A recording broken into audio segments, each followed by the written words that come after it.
ho nating OFW dyan na walang sawang sumusuporta ho dito sa ating munting programa. Saan man sulok, hukay ng mundo naroon ngayon sa magandang umaga, hapon, gabi sa inyo lahat mga kababayan.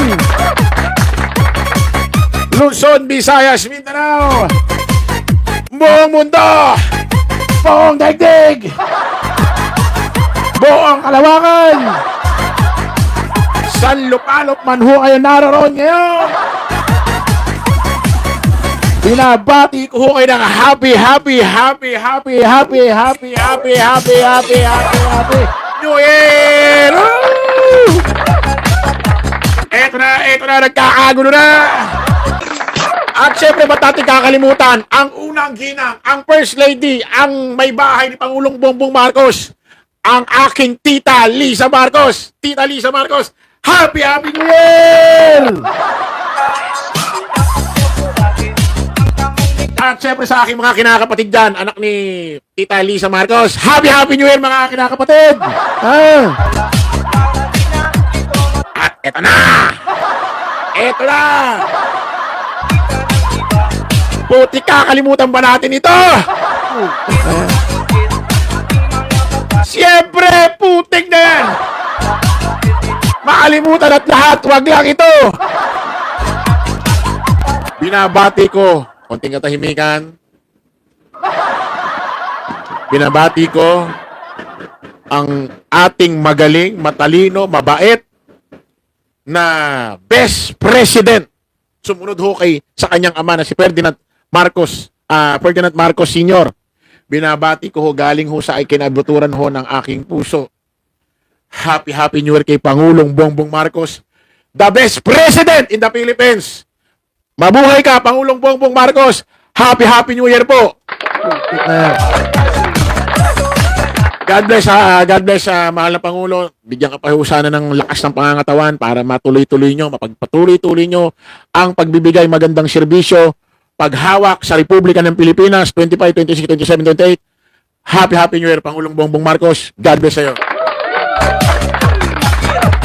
Naniwala na kayo sa sinasabi ko sa live? Press 1, sino yung mga matatagal ko ng supporter dito? Sinabi ko na sa inyo mga DD shit, ha? Sinabi ko na sa inyo, kahit anong gawin ninyo, tutungtong ang December 31 ng 2024, alas 12 putukan, papunta sa 12:01 ng January 1, 2025. Sinabi ko na yan, wala pang bare months. Still, ang presidente ng Republika ng Pilipinas, Pangulong Bongbong Marcos. Putik na yan. Gusto ko rin batiin ang grupo ng mga DD shit. Grupo ng mga Duterte. Binabati ko kayo ng yan na ang huling yung Merry Christmas.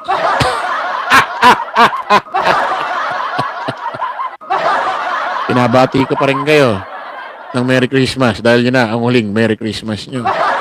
Dahil diretso kayo sa inodoro, septic tank sa 2025. At syempre, ito na. Gusto ko rin batiin ang totoong magpapabago ng Caloocan. Mapa South, mapa Norte. Walang iba. Ang future mayor nyo dyan sa Caloocan. Sino mga taga-Caloocan dyan? Press 1. Ang tuluyang magpapabago, magpapaganda ng Caloocan na mag-aala parang Dubai na. Ang Caloocan. Walang iba. Ang dating magaling na senador Antonio Trillanes, future mayor ng Caloocan, North and South, Mayor Sunny Trillanes.